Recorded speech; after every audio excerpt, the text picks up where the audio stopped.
pirater nit laaju sa compétence parce que am na lu ñuy wax ingénierie sociale mooy yow moom la ñuy wax hacking des cerveaux damay ñëw nax la moom la ñuy mën naa joxe exemple bu ba mooy Kevin Mitnick moom fii la nekk États-Unis la nekkoon mun naa ne il en fait partie des meilleurs hackers au monde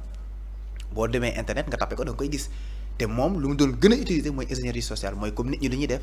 comme allo man la Wave à partir de là am na code bi ma la envoyé loolu noonu yëpp ay application ñoom ñoo koy def ci ginnaaw beneen bi encore am na application yoo xamante ne mën nañ la ko envoyé nga dugg ci rek mooy yow sa lépp tëb na mooy nit ki day gis sa lépp en fait mais bu koy gis mën na bañ a nekk en interface graphique parce que ñun lu ñuy gis mooy bu ñu tijjee suñu machine interface graphique la ñuy gis pour xam icône bii lii la icône bii lee la mais les hackers ils travaillent en ligne de commande mooy beneen système la boo xamante ne mu ngi ci kii bi boo xamante day permettre di waxtaan ak machine bi ne ko jox ma lii laa bëgg dugal ma fii ainsi de suite tous ces trucs là mais nag ñooñ di def lool ça ne veut pas dire que système Sénégal bon peut-être système yi ñu jël dafa faible parce que toujours il y a des moyens yoo xamante ne ñoom mettre nañ ko en place pour bu ñu gisee yooyu mën nañ koo kii mais dafay métti des fois pour ñu tracer ñooñ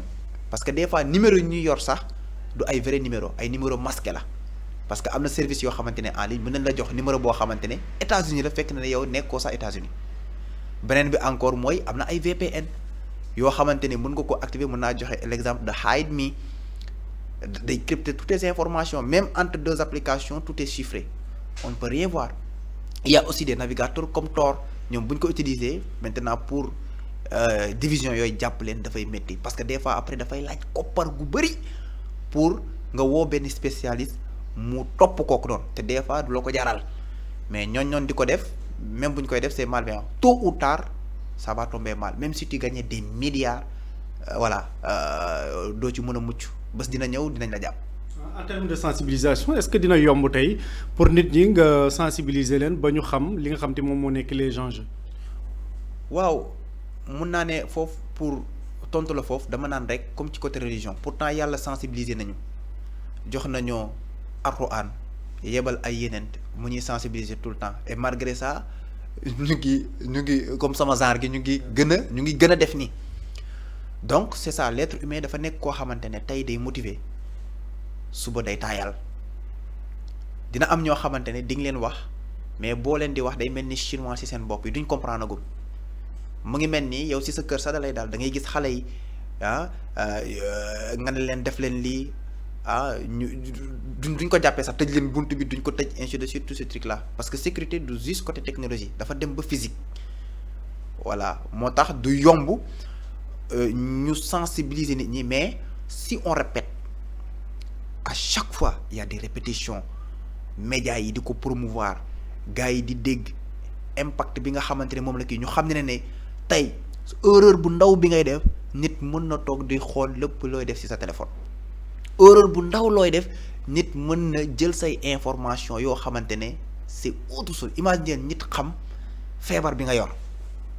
am na France ñoo xamante ne dañ ci xaru ba bitim réew imagine ñu jël say vidéo nu te les hackers mën nañ activer sa caméra sa à ton insu parce que am na ay outils yoo xamante ne comme su ma jëlee l'exemple Kali Linux am na aussi yeneen outils yoo xamante ne ay nit ñoo ko développé mais boo demee ba xam langage de programmation yow mën nga développer tamit say propres outils mu ngi mel ni ki nga xamante ne forgeron la ñëw jël jaaseem ñëw jël kiyam nu mu tudd sax métalam di defar ne man damaa bëgg a defar jaasi bu ko neexee n'importe quel type de jaasi lay defar hacker bi aussi ça peut être comme ça voilà. parce que damay gis léeg-léeg ci commentaire yenn yi sur les réseaux sociaux nit ñoo commenter ne bu leen intéressé ku bëgg a contrôler par exemple WhatsApp à distance. alors que man sama WhatsApp bu ma duggee damay gis ñu ne ñoo c'est sécurisé de bout en bout. est-ce que loolu mën na nekk tey nit tollu fële di contrôler sama WhatsApp man par exemple xam li may def message yi may envoyé li nekk ci biir yëpp. waaw loolu mën na ne mais WhatsApp tamit benn organisation la boo xamante ne il a ce qu'on appelle des hackers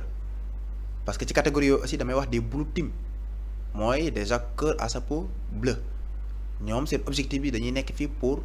tester des plateformes pour xool ndax mënuñu accéder ci kii mais loolu li koy waral mooy li ma waxoon bu njëkk moom la ñuy wax ingénierie sociale te nit ki mën na am contrôle accès sa téléphone yëpp application yi nekk sa téléphone yëpp lan lay def dafay jël benn mu ngi mel ni ma jël mburu ci biir mburu boobu ma jël ay puso def ci biir boo tijjigul mburu bi mënoo xam ay puso mu ngi ci biir waaye c'est fort probable boo lekkee mburu bi mën nga jaar foofu faatu ñoom tamit noonu la ñuy def dañuy jël benn document boo xamante ne c'est net benn PDF wala benn vidéo à partir loolu ñu dugal benn logiciel malveillant boo xamante ne day contrôler yow il suffit nga dugg ci tac day contrôler téléphone bi et à partir de là bu contrôler téléphone bi mun na am accès application bi beneen bi encore mooy mun na am QR code parce que WhatsApp mun nga ko dupliquer mun nga jël nga QR code ko et à partir de là tu dupliques l'application beneen bi encore mun na nekk benn faille boo xamante ne peut-être ci côté fournisseur bi la mën na gars yi mën nañ jaar foofu voilà mais juste avec benn logiciel boo xamante ne yaa koy exécuter mën nañ kii comme par exemple damay gis ci réseaux sociaux yi yu bëri dañ leen di wax ne mën ngeen am des services nu mu tudd sax illégal de manière gratuite comme seetaan ay Netflix affaire yooyu des fois ces genres de trucs là ab benn programme la boo xamante ne pour faire l'espionnage mooy lépp looy def ci sa appareil bi ñoom dañ koy xam parce que quand c'est trop facile yow yaay produit bi. léegi beneen mbir bi ma gis foofu noonu mooy kon lien yi ñuy envoyer parfois wala vidéo yi ñuy partager parfois PDF yi ñuy partager fois donc c'est pas toujours rassurant ñu ciy dugg. voilà c'est pas rassurant bu fekkee xamoo ko parce que même boo xamee nit ki sax parce que y a benn attaque bu ñuy wax usurpation d'identité tey nit ki mën na pirater sa Gmail utiliser sa Gmail pour def attaque nga foog ne monsieur Seck moo lay contacter fekk ne du monsieur Seck beneen nit ku usurper identité monsieur Seck la. yow ci wàllum hacking ci nga spécialisé wu. kan mooy hacker. voilà donc ci définition bu simple dama naan un hacker nit la koo xamante ne day wër ay problème ba pare seet ay solution face à ces problèmes loolooy un hacker maintenant bu ñu ñëwee ci français lan la ñuy wax. dañ naan un hacker c'est une personne qui possède des compétences approfondies c'est-à-dire en sécurité informatique ou bien réseau loolu mën nañu wax ne loolooy hacker. parce que ndax ci seen domaine bi am na nu ngeen leen catégoriser wala ñoom ñëpp rek hacker lañ leen di woowee. waaw boo xoolee lu tax ma jox la définition boobu léegi dafa am lu important. parce que pour des raisons économiques médias yu bëri dañoo changer c'est-à-dire dañoo nan laa ko mën a dañuy joxe benn mauvaise interprétation du mot hacker te ci noonu comme ni ma la ko waxee léegi nee naa la hacker nit la koo xamante ne dafay wër ay problèmes pour résoudre des solutions c'est-à-dire pour résoudre des problèmes au moins moom fii la nekk di seet problème pour autre ay solution face à ces problèmes maintenant ci noonu nag les médias yi réinventé waat lan mooy un hacker pour maintenant restaurer le hacking et certaines spécialités de la sécurité informatique parce que hacking métier la léegi moo tax maintenant ñu classé leen en trois grandes catégories bu ci njëkk moom la ñuy wax les black hat moom la ñuy wax hacker à chapeau noir mooy ñi nga xamante ne ñoom seen jëf yëpp mooy lu bon la ñoom soit dañuy sàcc say données ba pare di la laaj xaalis pour nga jox leen ñoom seen bi yëpp économique la am na aussi beneen catégorie bu ñuy wax les wild hat yooyu nag des fois ñoom ay spécialistes lañ ay wala ay consultants ñoo xamante ne ñu ngi ci biir entreprise bi wala entreprise bi moo leen gis ci bët yi jël leen pour ñoom ñu xool ndax entreprise bi amul ay failles ay vulnérabilité ndax amul loo xamante ne war nañ koo mën a corriger beneen catégorie bi moom la ñuy wax grey hat moom la ñuy wax des hackers à chapeau blanc non à chapeau gris c'est-à-dire ñoom tantôt dañuy baax tantôt dañuy bon maintenant mbir mi dafay dépendre ci seen motivation maintenant ci noonu aussi amaat nañ aussi ay d'autres sous-catégories et d'autres sous-catégories yooyu moom mën nañu wax activiste comme koo xamante ne moom am na ay compétences en hacking mu toog fu mu toog ne ok man de parti bi laa àndal wala état bi nu muy doxalee nii neexuma wala neneen ak neneen mu def en telle sorte que bay planter ay serveurs ainsi de suite tous ces trucs là moom dafa nekk fii pour revendiquer des causes idéologiques wala par exemple des causes sociales gis na mbir mi nu muy doxee neexu ko rek mu ne bàyyi ma andi sama kii. beneen bi encore am nañ aussi des APT ak yoo xamante ne ils sont sponsorisés par l'État voilà am nañ aussi par exemple des script kids mooy ñi nga xamante ne bon dañuy dem YouTube wala ñu dem ci yeneen kii xool juste nu ñuy defee lii sans xam mbir mi yan inconvénient lay andi su boobaa ñu essayer ko ci système mu jàmbur après mu andi ce qu'on appelle donc des dommages. voilà. li wax nga am na ñoo xam te ni sont sponsorisés par l'État mais acteur buy liggéey ak état ci ban fànn la war a mën a nekk. voilà ci fànn bu mu war a nekk moom la ñuy wax wild hat mooy koo xamante ne dafa éthique mooy dafay am benn périmètre boo xamante ne état bi da koy définir parce que bu ñuy wax cybersécurité dafa yaatu parce que presque état lañ koy wax bu ñuy wax sécurité des systèmes d'information mun nañ ne entreprise yi la PME yi ainsi de suite tous ces trucs là maintenant su boobaa acteur bi nga xamante ne moom mooy liggéey ak état wild hat lañ koy wax mooy koo xamante ne consultant la c'est un ethical hacker moom objectif am lenn lay nekk mooy dafay sol casquette black hat mooy ki nga xamante ne mooy hacker malveillant ki nga xamante ne moom objectif am mooy trouver vulnérabilité nuire nit ki moom casquette boobu lay sol léegi bu solee casquette boobu dina xool ndax nit ñi ci boppam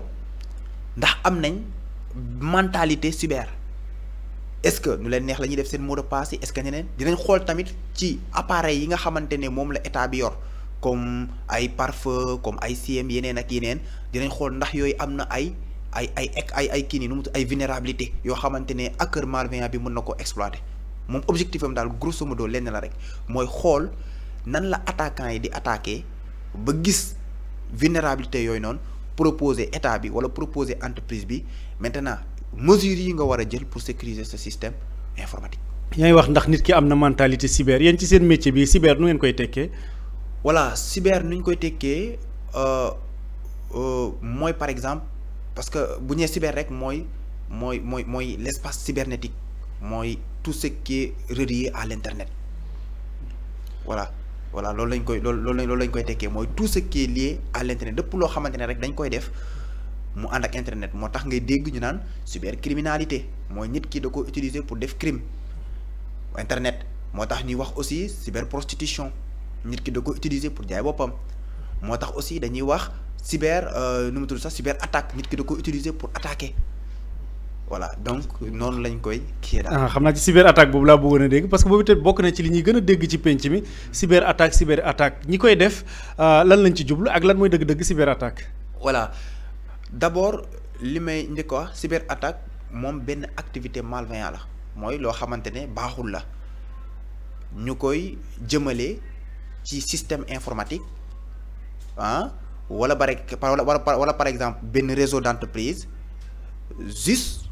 pour perturber mooy pour jaxase pour gàllankoor système bi wala par exemple pour voler sàcc wala par exemple pour nu mu tudd sax saboter système informatique ku jàmbur maintenant ci noonu nag dafay am plusieurs formes yoo xamante ne moom lay jël mën a nekk ransomware boo ko déggee moom mooy damay ñëw crypter sa information yi piraté naa ko maa ngi sa système bi maintenant yow machine bi wala système bi yéen mënatoo leen gis dara mënatoo leen liggéey benn message rek ngeen di gis boo xamante ne danaan soit votre système a été piraté wala par exemple il faut payer dans 48 heures ainsi de suite tous ces trucs là objectif bi mooy pour am xaalis parce que il y a même des entreprises PME yoo xamante ne moom la ñuy wax des entreprises rançon logiciel mooy ils sont là pour des choses criminelles beneen bi encore mooy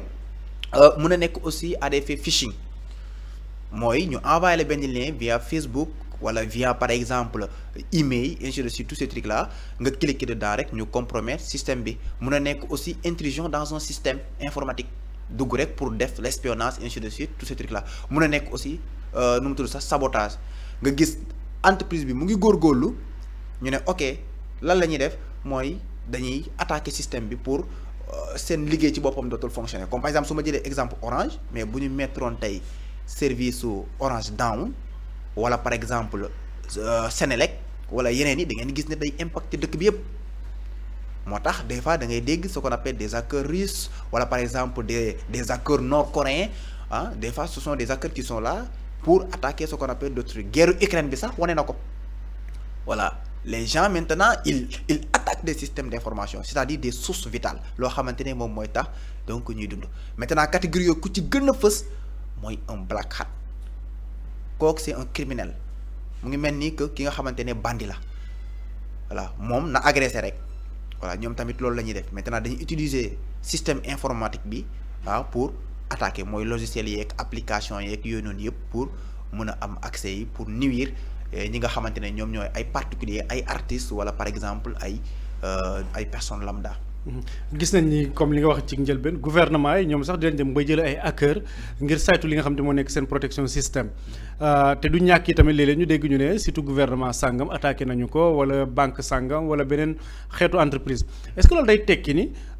système moom du parfait wala am na système yoo xam ne c'est parfait kenn mënu ko attaqué kenn mënu ko saboter. voilà foofu li nga war a comprendre wala lu ñu war a comprendre mooy même état yi bu ñuy jël accords yooyu. c'est-à-dire ce sont des spécialistes en sécurité informatique loolu lañ leen di woowee mooy des pen testeurs ou bien des testeurs d'intrusion maintenant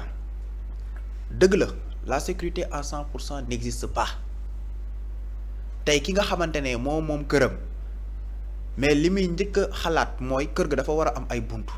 dafa war a am serrure day dem sax ba xalaat ci caméra de surveillance état bi tamit noonu la day xalaat ne moom war na am SOC day xalaat ne moom tamit war na am yeneen mais peu importe dispositif bu mu mën a mettre sur place toujours dina am vulnérabilité boo xamante ne dafay nekk maintenant foofu luy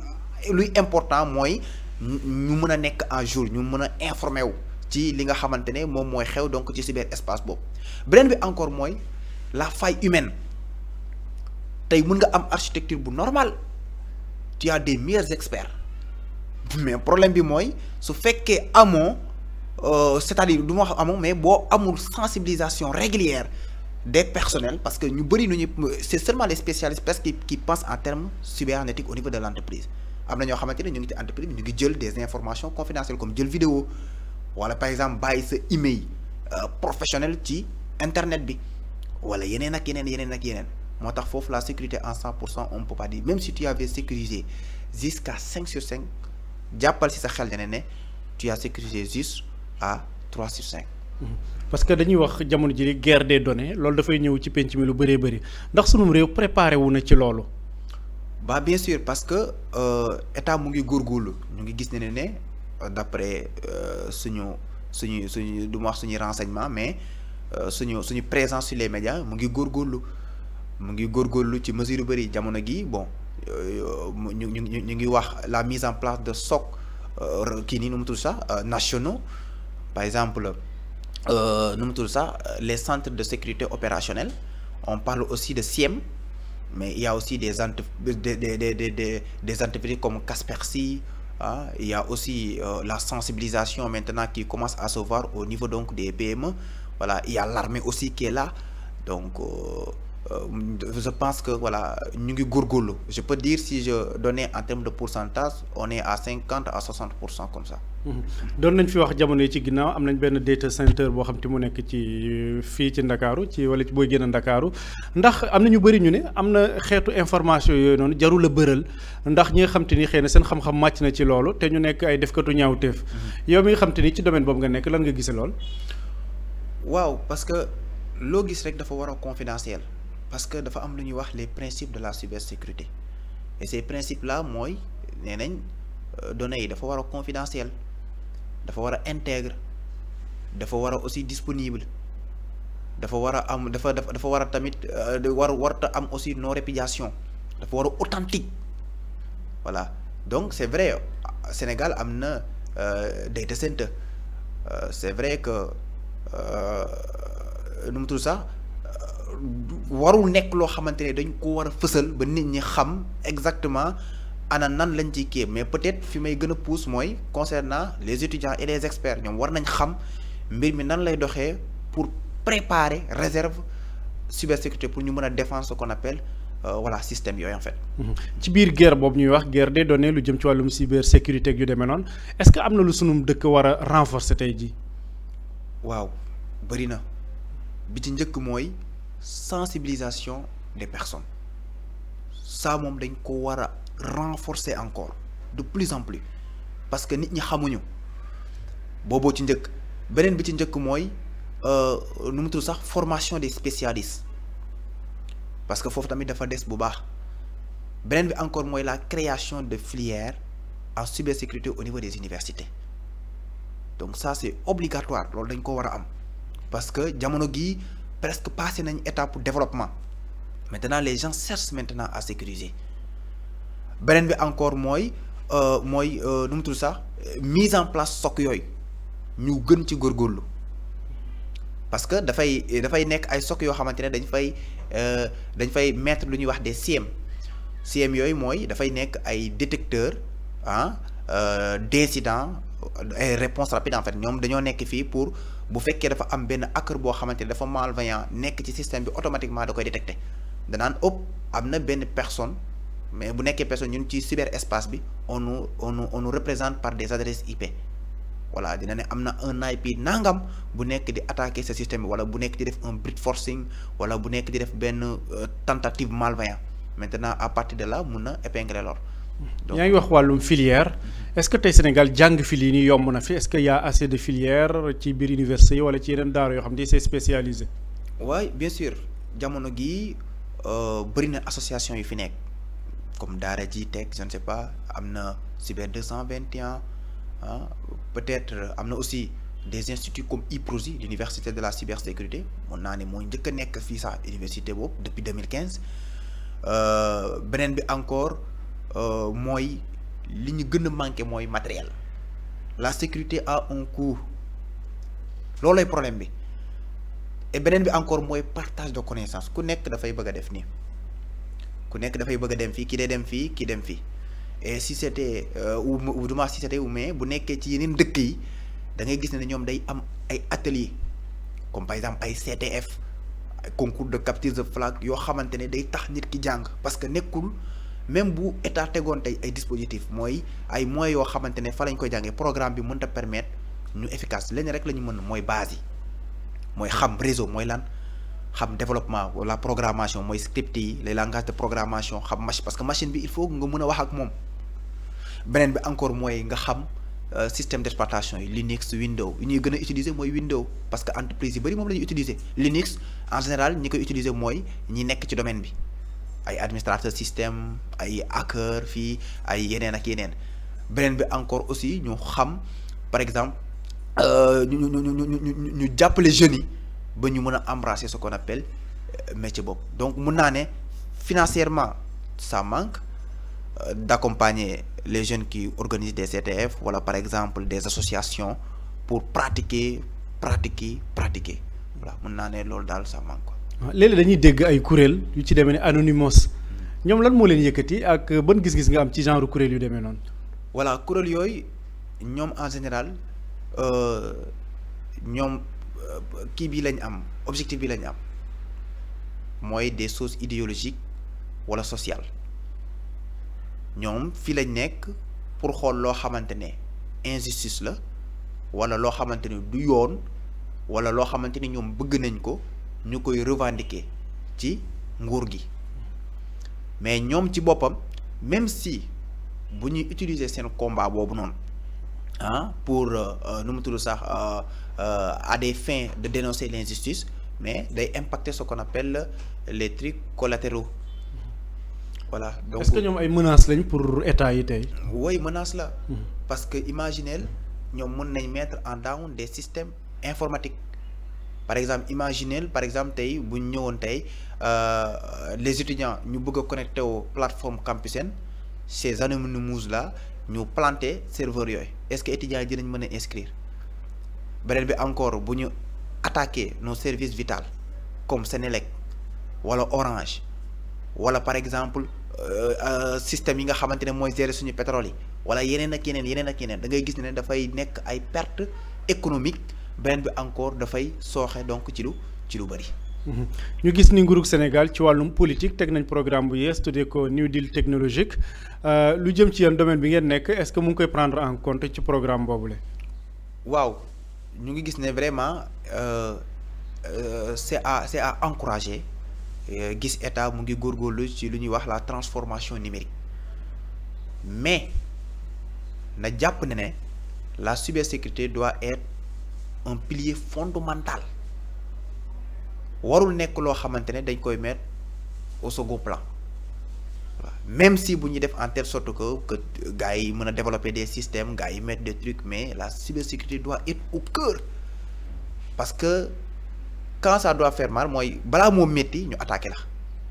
c'est là-bas que vous allez comprendre que voilà c'est autre chose et boo demee ba exposé à l'échelle internationale en disant que nous là maintenant on est accessible partout maire bi nga xamante ne mu ngi depuis Bokolda war a dugal des données personnelles am ci plateforme ainsi de suite tous ces trucs là vous allez voir que si on ne sensibilise pas la population il peut y avoir des vols d'identité usurpation d'identité je peux être là me photocopier les informations de Moussa Seck en disant que c'est moi Moussa Seck alors que je ne suis pas Moussa Seck c'est ça qui est arrivé aux États-Unis il y avait plus de 1000 hackers nord-coréens parce que ñoom Corée boo xoolee dañ leen exclure presque mais comme États-Unis dafa tijjeeku ce niveau de technologie il est là-bas dafa tijjeeku tu peux être partout et faire tout maintenant il peut y avoir des gens qui peuvent travailler de manière illégale dans des systèmes donc d'information et là-bas donc ça peut causer beaucoup de préjudice moo tax foofu leen ni laay wax de manière plus efficace nañu jël les acteurs des gens qui sont dans le domaine de la cybersécurité ou bien par exemple gën a yaatal cybersécurité pour ñu mën a gën a sensibiliser parce que du côté juste technique mais côté management aussi donc c'est important